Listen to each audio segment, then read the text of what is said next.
معون ولولا أن يكون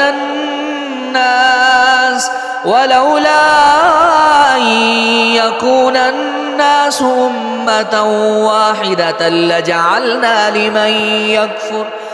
لمن يكفر بالرحمن لبيوتهم سقفا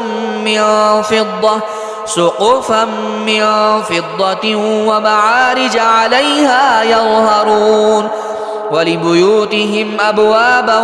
وسررا عليها يتكئون وزخرفا وإن كل ذلك لما متاع الحياة الدنيا